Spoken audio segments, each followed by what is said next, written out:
Lately, I've been thinking a lot about retirement and how do you know when you should retire from the academic game, from doing research. This is a really challenging problem that I think a lot of people go through, and there's not a lot of great thoughtfulness that goes into this on the internet. I want to talk about that today. So there is the simple thing. Do you actually have the money to retire? And I think that is a limiting factor for most people is they're thinking about financial resources. Now, if you've watched this channel long enough, I'd encourage you to watch this. There's kind of a simple formula to make sure that you can retire at any given time. I'm relatively young. I'm in my low 40s and well, mid 40s, I guess. And but I could financially retire and make do with what we've actually done in our life. So I'm not a financial professional. Please go talk to them. But there's a simple rule that you could do to make sure that you end up in this particular boat so that you actually do save enough money, and that is making sure that you save 10 to 15, 20%. My family, we save about closer to 20% of everything that we make. And then we put that away and we invest it in long-term investments like mutual funds and index funds. Very simple things that anybody can do. And what those are is just a collection of different stocks that are grouped together. Index funds are the entire index of a large stock exchange. Sorry. So very simple stuff, but if you do this over the long run, it does add up. It compounds. There's a rough estimate that I like to teach people. It's about 10% per year over a very, very long period, though. So it goes up, goes down, goes up, goes down. So anyways, the financial stuff, that's how you think about it. And as long as you can do that, you have to get used to living far below what is expected of you in society. And so that means you have to act weird. That's the first thing in terms of retirement. But there's a harder problem, and that is deciding when you want to step away from the game. There's this really challenging thing that happens. It's actually backwards in terms of when you are at the peak of your career compared to many other careers. There's a long time that it takes for you to grow and develop. Like long time. And it also takes a lot of growing and establishing a community, legitimacy. And so by the time that you're near retirement, you're actually at like the super peak. You're at the pinnacle. Everybody knows who you are and everybody gives you accolades and all of this kind of stuff. It's success that's 50 years in the making.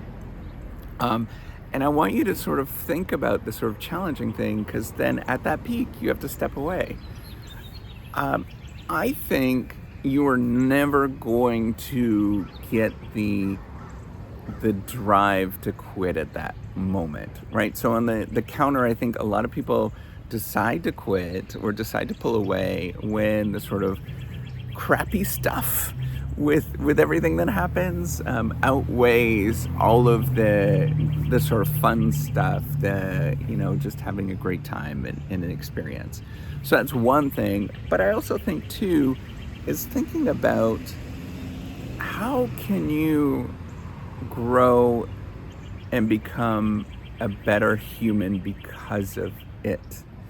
Right, so in a weird way, I'm actually using this whole reciprocity project to think about what am I going to do when I retire? What does that look like? And how is that going to be? So for me, I think if I can live a life where I feel okay with who I am at any given moment, and I get to spend time with my family and friends, and I get to be surrounded by people at any given time, I think that is legitimate, right? People that I actually like to be around. And so I think about retirement as a logical stepping stone that has nothing to do with work. It has nothing to do with what is going on there, but has everything to do with is my time better spent with me spending some time with family and friends? And what does that actually mean towards? And it's not just family and friends, but it's like spending time doing things like painting or something that I would forever want to do. So why is this whole reciprocity project kind of part of that? It's because I always wanted to do this kind of stuff. I always wanted to build a platform, to build some sort of software. It's kind of like my retirement that I'm thinking about early on. I've always wanted to mess around with these things. I'm kind of more of an innovative soul. That's where I get a lot of interesting things. I don't care about professional sports on TV. I don't like a lot of that stuff. I like very simple things. I like to build things. I like to put things together and see if we can build things and make it work. I also like, walking and just doing those things that are very simple. I don't like, writing is hard for me. That's part of the reason why I'm building this whole project is, can I set it up that by the time I'm 30 years old, somebody or some team or some entity is going to be able to write things and help me out, and help hopefully a whole bunch of other people out to make it more fun, exciting, and goofy as I'm walking around. Can I actually just talk on my phone about ideas I'm having, and then it would be like a person that there would be somebody there that's going to be helping you out along the way with doing this kind of thing, like walking along the journey of what it means to stare at the world and ponder at the world.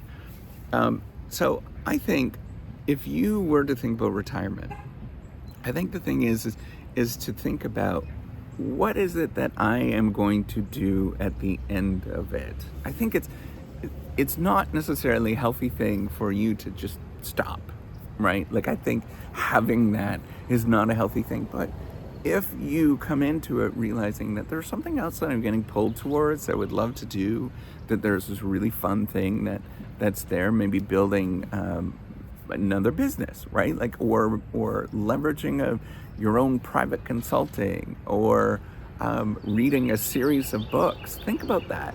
And then the other thing that's important, I think this idea of just cutting off and terminating things is a little abrupt, because you don't know if you're going to like it.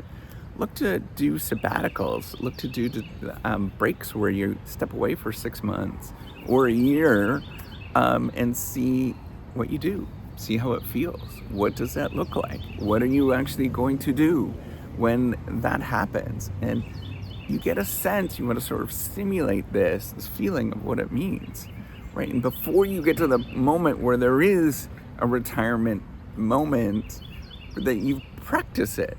And I actually like, sort of this, in Canada, there's actually this nice sort of progression that happens in a lot of careers. I love it.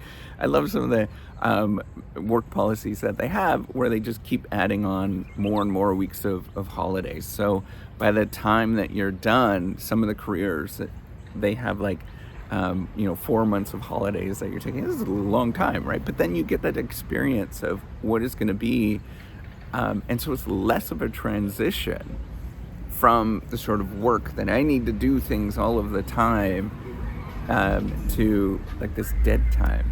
So I think figuring out how you can grow, rather than thinking about I'm ending this, but thinking about like, hey, this is a growth period. What does that look like? How can I handle this? That's more of an important question than a lot of the other things that you would want to contemplate. This is a moment to grow, right? And so it doesn't mean that you necessarily have to quit everything, but it means like, I'm gonna grow and be happy with who I am. I think that is a more important thing than all of the other things that other people are gonna say. And then the last thing I think is important, whatever you choose, it's you. That's your thing, and you should be damn happy that you actually chose that. People are going to make fun of you. They're going to say, why are you doing this? Or if you're there for a long time and you're still working when you're 75 years old, which is probably more typical, that people are going to make fun of that, right? Like, they're going to say, like, why are you doing this? That's a silly thing. Why are you working? Go retire. if you choose to do that because that's your thing that you want to do, that is fantastic. You go be you, and nuts to everybody else that wants to judge you for the things that you are doing. If it makes you happy to stay there, that's fantastic. But make sure that you're doing this to grow and to be happy as a person. So I know, on the flip side, I know that if I sat around with my wife all the time, I don't know if we would get through. It would be a little tough. So we need to have things on the go and figuring out things that are fun for us, that are not just us staring at each other every single day. So make sure that you do that. Think about how you can put your life together so you can do better. And if you're unsure about what that is, you can watch a whole bunch of the videos that I've put out. There's lots of stuff there. All right, take care and have a wonderful day.